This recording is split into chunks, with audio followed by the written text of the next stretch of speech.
This PowerPoint is about lesson planning, goals and objectives, and standards.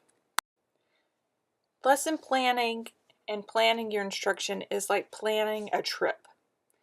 Goals and objectives tell you where you want to go, and this is part of the backward design that you read about in your textbook.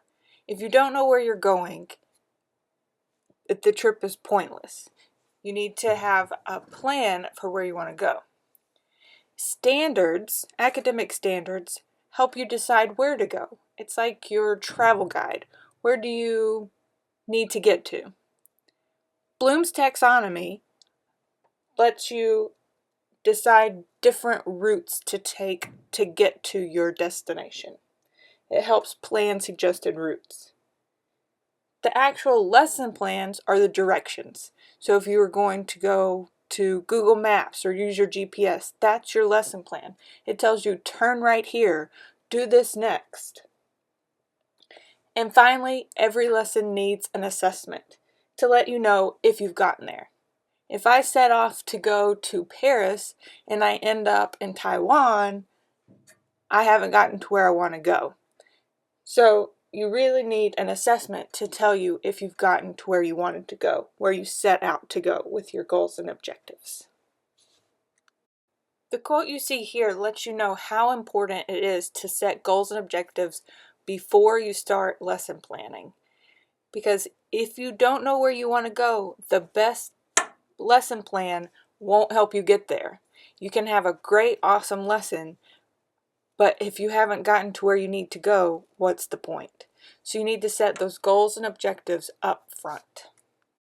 Here are 3 purposes of having instructional goals or instructional objectives. First, like we've talked about, they provide direction for the instructional process. They help you plan what to teach. They also are a form of communication to your students, to parents, to other people in general. And they provide the basis for assessing student learning. When we get to assessment, we'll talk about how to match your assessment to your instruction. But they need to match. Just like with our trip that we planned, how do you know you got to your destination you were trying to? You have an assessment. Same for your instructional goals. You have to go and assess at various points to make sure you're on the right route, on the right track. These are some questions to ask yourself when you're selecting your objectives. First, do the objectives include all the important outcomes for the course? Does it cover what you need to cover as a group, not single objectives? Second, are the objectives in harmony with content standards or academic standards? You're going to look to those academic standards to help you formulate your objectives. Are the objectives in harmony with the goals of the district and the school? Are the objectives in harmony with sound principles of learning? That one's important.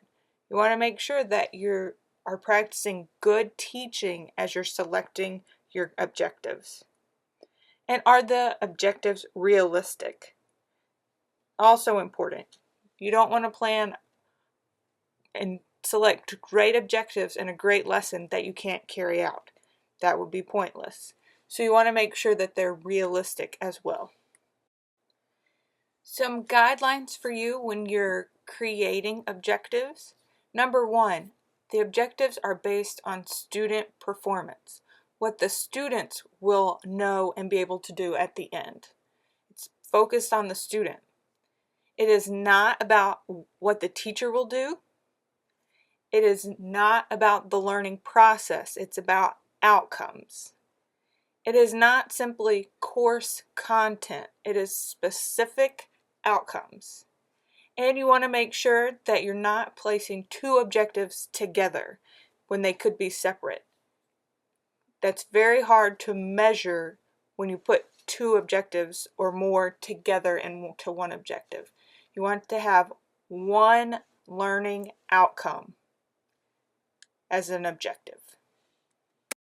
You've seen this graphic before. This is a graphic of Bloom's revised taxonomy.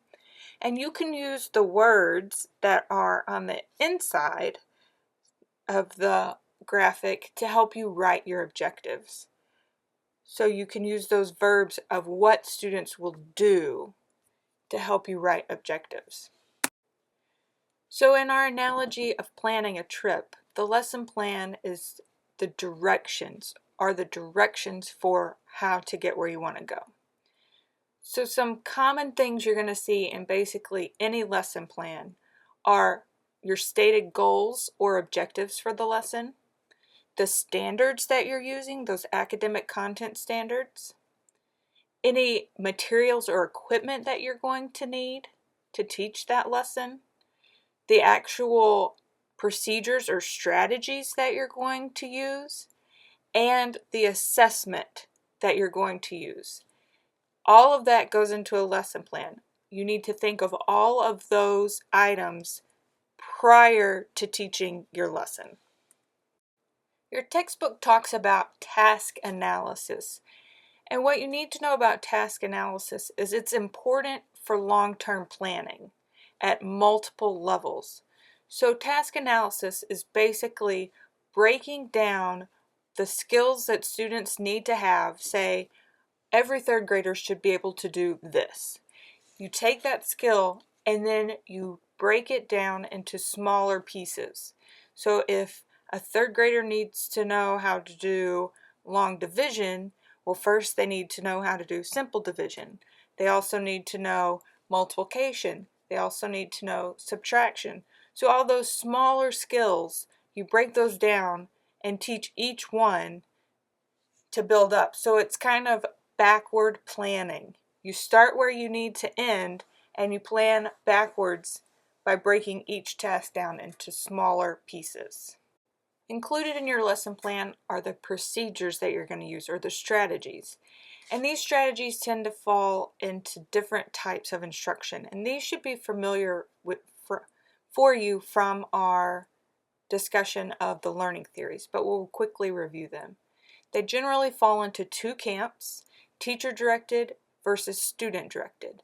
So teacher-directed is expository instruction, more of that lecture, we're just going to get through the material, and direct instruction, which is what we talked about with behaviorism, where I tell you what you need to know as a teacher, then you practice it, we practice it together, the I do, we do, you do method. Student-directed, on the other hand, tends to be more associated with constructivist learning and social cognitive learning.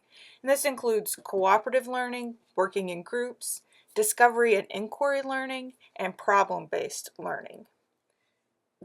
The type of instruction you choose will be based on what level of Bloom's you're using, what your objectives are, and you want to make sure that your instruction matches your objectives.